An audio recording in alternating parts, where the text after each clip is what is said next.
to share something with you. That might put me in a very negative light, yeah. Relationships are not my forte. See if someone grabbed up my wife or something completely different ballgame. I'll walk away from here, and this has been like a therapy session.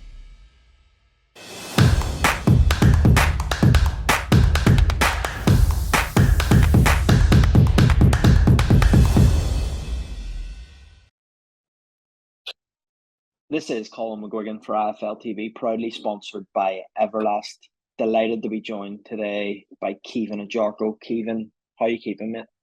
Yeah, I'm not too bad. Just a week, so a bit tired, looking a bit tired, but yeah, I'm all good, thanks.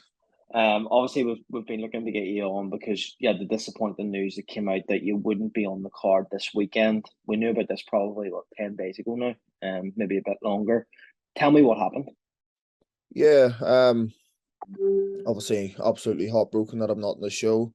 It was out of my hands. I hurt my hand.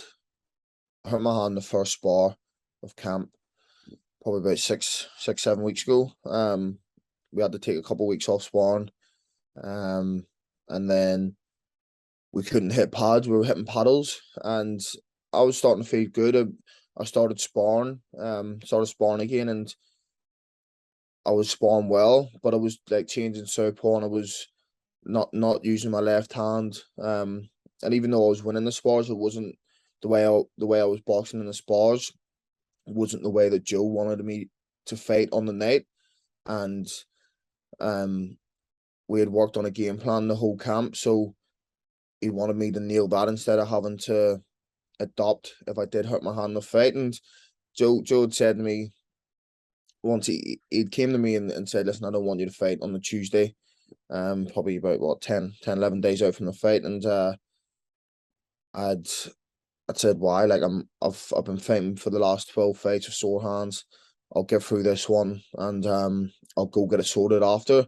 Just put one more performance in. And Joe was just like, listen, the preparation has been great in terms of how many able to spar, how many able to hit the pads. I don't want you going out and you hurt your hand the first round and it's a harder fight than it should be. Even if you get a win, you end up stinking the place out and people question you, and it's not fair on you that you have been fighting with sore hands for the last 12 fights, and especially as of recent, like the Nottingham fight, I hurt both my hands. I hurt my left hand, and this is where I haven't got it fixed, and I'm still playing up. And then my last fight against Matchik, I hurt both hands in the fight, and just me as a fighter, I don't care. You know what I mean? These things happen. You adopt in the ring, and Joe's a great champion, but I understand where Joe's coming from. He's like, you need save from yourself, and I try to plead with him to let me fight, and he says, listen, kid, I wouldn't put my own son into a fight at 50%. You wouldn't see a footballer playing a football match with a sore foot. So you don't need to. Do you know what I mean? You need to go and get this sorted and come back fresh in the new year. How disappointing was it for you? Not just because it's a fight, and obviously you're a fighter that wants to fight, but because of the event, because it's a Katie Taylor undercard. That's a massive thing for an Irishman. Yeah, listen, I was heartbroken. I'd spent 8 to 9 weeks in camp preparing for this fight. Do you know what I mean? Time spent away from my friends and family, missing events, thousands of pounds spent on training camp. But yeah, obviously with the event, you know what I mean? It's sort of an Irish card. You've got Katie Taylor headlining it. It would have been my second Katie card, and it's always an honour to box on her cards. And so I mean, you got Gary Cully and stuff like that, and it was a big fight for me. It was a fight that I felt like I needed to step up and show the world how good I am. And I believe the better the fighter, the better I'll perform. And I was really gelling with Joe in camp, although camp was restricted a bit. My style was gelling with Joe. The things that I haven't been doing right in the past, and Joe wants me to work on and he's trying to fix was coming together nicely. So I was heartbroken and absolutely gutted that I won't be fighting Saturday night. What was the diagnosis, and how long will you be out there?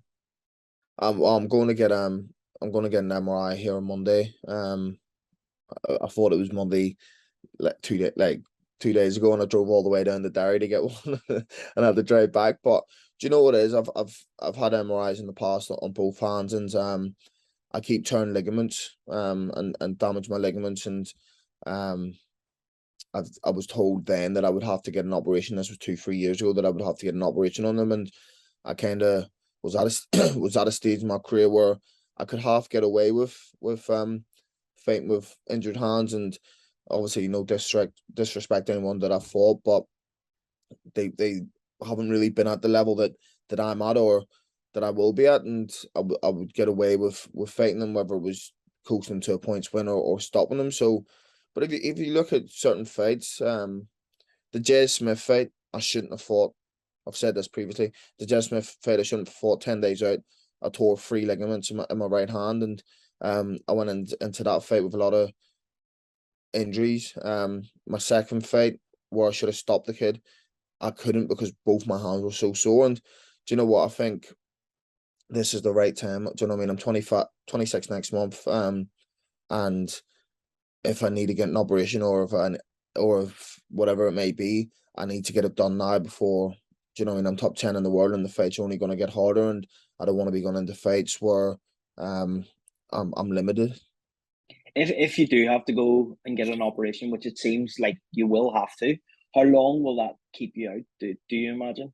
I'm not too sure. I'd imagine 3 to 4 months. Do you know what I mean? You think about, it's probably 12 weeks healing process, and then easing your way back in the camp, and making sure it's all right. So listen, I'm hoping that's not the case. We'll see what the MRI scan says, and I hope there's another way we can kind of mend my hand instead of having to get an operation. But if it is I have to get an operation, then I'm gonna do so, and I'll listen to my team and to the hand specialists and get it sorted now, and hopefully by mid 2023 I'm ready to go again if I do need to get an operation. If not, and it's just a case of letting it heal and go and getting a physio and kind of getting the right treatment for it, hopefully I'll be back for February, March. You've referred to the previous fights where you shouldn't have probably fought, and obviously you're under a new coaching regime at the minute with Joe McNally. How thankful are you to him? Obviously, in a way, it's going to annoy you that you're not able to fight, but there's that man management side of things where he's actually said, even you know what, it's not within your best interest to fight. Is that something that's important for you going forward? Yeah, without doubt. Do you know what? I'm so thankful, and I have a lot of respect for Joe. The fact that he come around to my apartment and sat with me for 2 hours, and he just went through everything and explained that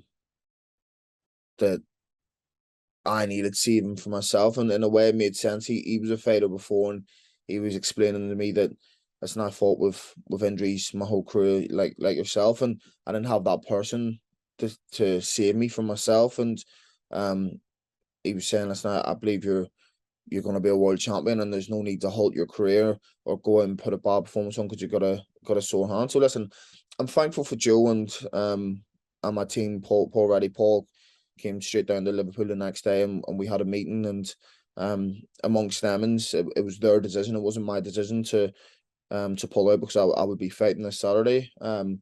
But yeah, I'm thankful for them, and listen, it is what it is. It's one of them things. Obviously I'm heartbroken, but just got to rest, recover, and go again.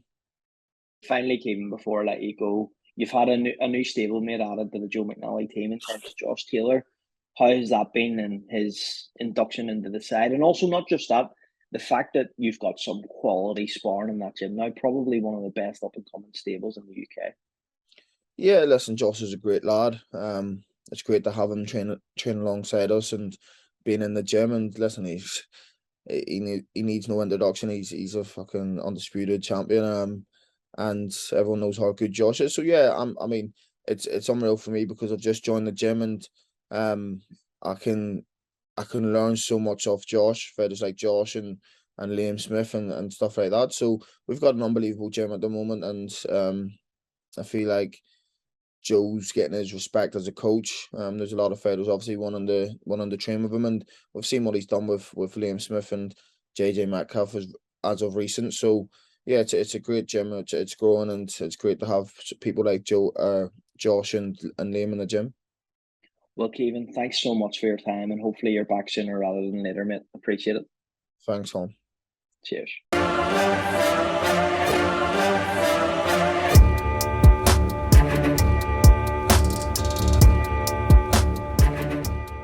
sure I'm going to share something with you. That might put me in a very negative light, yeah. Relationships are not my forte. See if someone grabbed up my wife or something, completely different ballgame. I'll walk away from it, and this has been like a therapy session.